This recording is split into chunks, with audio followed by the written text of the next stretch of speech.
Okay students, तो जो next topic हमको लेना है दैट इज नेक्स्ट फाइलम जो हमको स्टडी करना है दैट इज टीनोफोरा। तो हम पढ़ेंगे फाइलम टीनोफोरा के बारे में। तो टीनोफोरा, ओके। अब ये जो फाइलम टीनोफोरा है इसके अंदर हमें सी वॉलनट्स देखने को मिलते हैं। तो इसको अपन सी वॉलनट्स भी बोल सकते हैं, सी वॉलनट्स को अपन कॉम जेलीज भी बोलते हैं। तो इसको अपन और क्या बोल सकते हैं, इसको अपन कॉम जेलीज भी बोल सकते हैं। अब सबसे पहले हम देखेंगे कि इसका हैबिटेट कैसा होता है। हैबिटेट मतलब ये कहाँ पे मिलेगा, तो ये हम लिख लेंगे हैबिट एंड हैबिटेट, ठीक है। हैबिट एंड हैबिटेट देखेंगे। फिर हम देखेंगे सिमेट्री, इसके अंदर हमें सिमेट्री कैसी देखने को मिलती है, तो हम देखेंगे सिमेट्री। उसके बाद हम देखेंगे इसका लेवल ऑफ ऑर्गेनाइजेशन, तो लेवल ऑफ ऑर्गेनाइजेशन देखेंगे। फिर हम देखेंगे कि इसमें कितने जर्म लेयर्स होते हैं, तो we will see the germ layers also. Body का ऑर्गेनाइजेशन या बॉडी के बारे में स्टडी करेंगे, ठीक है। तो this is the basic things जो हम इसमें स्टडी करेंगे। तो अब हम देखेंगे कि जो टीनोफोरा होता है, तो बेसिकली टीनोफोरा हमें मिलता कहाँ, तो ये तो मरीन एनवायरनमेंट में ही मिलेगा, बट ये होता है exclusively.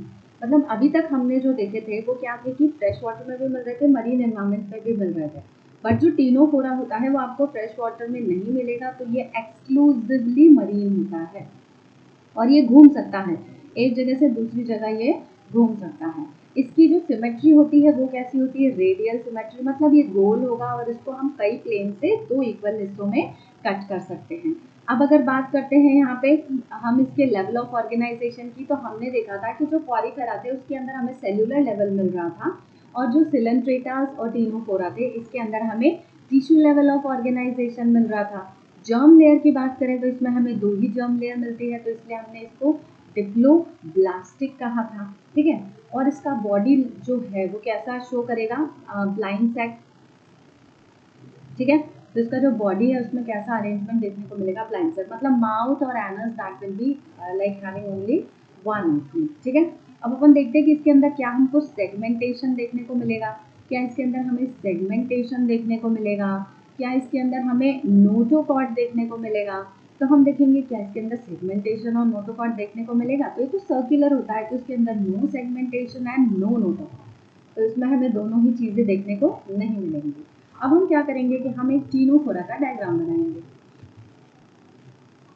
Okay. So will start with the diagram. तो टीनोफोरा हमने देखा कि इसकी रेडियल सिमेट्री होती है, मतलब गोल गोल सा स्ट्रक्चर होगा ये, ठीक है। तो हम इसको एक गोल गोल सा डायग्राम बना लेंगे। तो ये है हमारा टीनोफोरा, ठीक है। तो दिस इज आवर टीनोफोरा। इसके अंदर होती है हमारे पास कॉम प्लेट्स, तो यहाँ पे 8 कॉम प्लेट्स होंगी,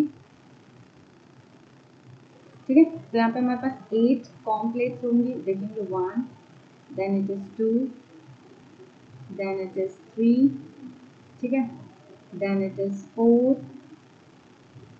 5, 8 ही बनानी है ना, 8 से ज़्यादा नहीं बनानी है, 6,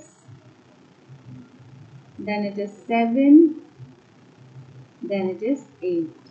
तो इसके पास क्या होती है, 8 कॉम्प्लेक्स होती है, और ये जो कॉम्प्लेक्स होती है ना इनमें होते हैं सीलिया, इस टाइप के स्ट्रक्चर्स होते हैं, इस टाइप के स्ट्रक्चर्स होते हैं, एंड ये है सीलिया, ठीक। और ये जो बनाया हमने ये क्या है हमारे, ये है कॉम्प्लेक्स। तो ये हमारे कॉम्प्लेक्स और इसके अंदर हमारे पास होती है सीलिया। कॉम्प्लेक्स कितनी होगी हमारे पास, 8 होगी, और ये बाहर की तरफ सीलिएटेड होते हैं।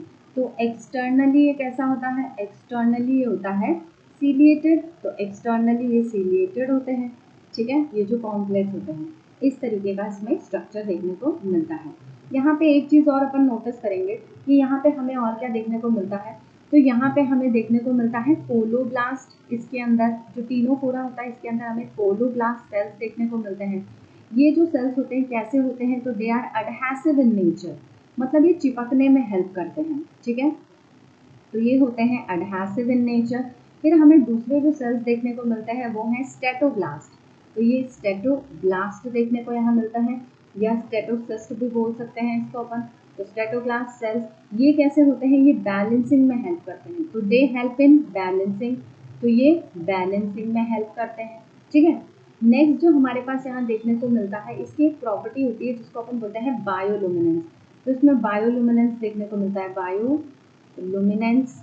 तो बायोलुमिनेंस देखने को मिलता है। बायोलुमिनेंस का मतलब क्या होता है कि ये इमिट करता है लाइट, ये अपने आप ही क्या करेगा, लाइट को इमिट करेगा, तो दिस विल इमिट लाइट। इसके पास टेंटिकल्स भी हो सकते हैं, तो it can have can have tentacles, तो इसके पास टेंटिकल्स भी हो सकते हैं। ठीक है, नेक्स्ट अपन देखेंगे कि इसका जो सिस्टम होता है, इसके अंदर क्या क्या सिस्टम पाया जाता है। तो सबसे फर्स्ट अपन यहाँ पे देखेंगे, विल स्टार्ट हियर, इसका सर्कुलेटरी सिस्टम देखेंगे। तो इसके अंदर कोई वेल डेवलप्ड सर्कुलेटरी सिस्टम नहीं होता है। डाइजेशन की बात करेंगे कि इसका डाइजेस्टिव सिस्टम कैसा होता है। फिर इसके रेस्पिरेशन की बात करते हैं कि इसमें रेस्पिरेटरी सिस्टम कैसा दिखेगा।